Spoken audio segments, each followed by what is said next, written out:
Coucou, me revoilà, Semi. Bon, j'espère que tout le monde va bien.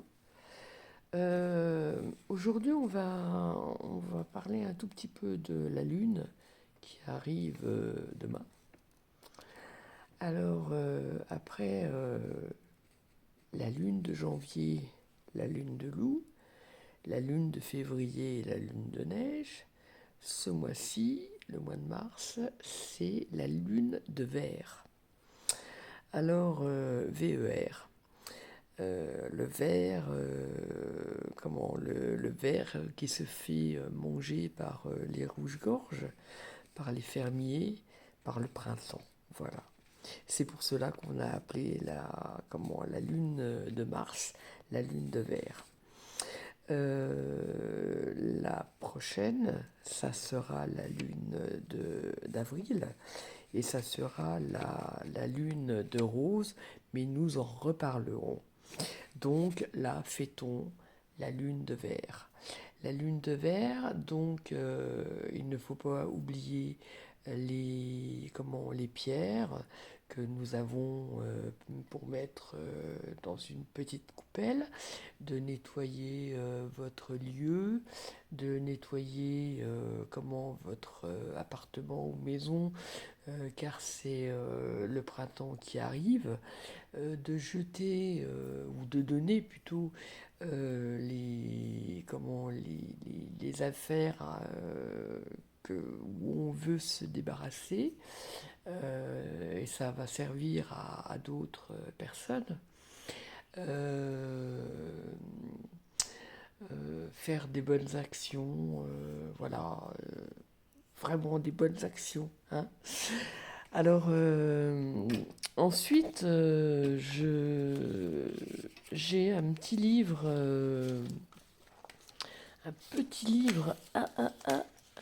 je me perds, me voilà, d'Alexandre Viguin. C'est un livre ancien. Je l'ai acheté, je ne sais plus, 70 francs. C'était encore en francs. Donc ça parle sur la lune, sur l'astrologie lunaire, excusez-moi. Donc il y a toujours des infos euh, ah, que l'on trouve là-dessus. Euh, J'en ai un autre de livre aussi, le grimoire de poche d'Émile Courte. C'est un petit livre euh, qui donne des petites recettes, par exemple sur le trouble digestif, euh, sur les guérisons universelles, sur la peau, sur les bleus. Enfin c'est pas mal, hein. C'est pas mal du tout. Voilà. Donc c'est pas trop cher, c'est 8 euros. Du moins, 70 francs et 8 euros, bon, hein. Voilà. Je m'y perds aussi. Voilà, donc ça c'est mon deuxième petit livre que l'on peut lire, hein. Et puis j'en ai trouvé un autre qui est de Claire Laurent. Euh, c'est sur le thym. Donc comme j'adore le thym, puisque j'en bois, et c'est très bon pour l'asthme, c'est très bon pour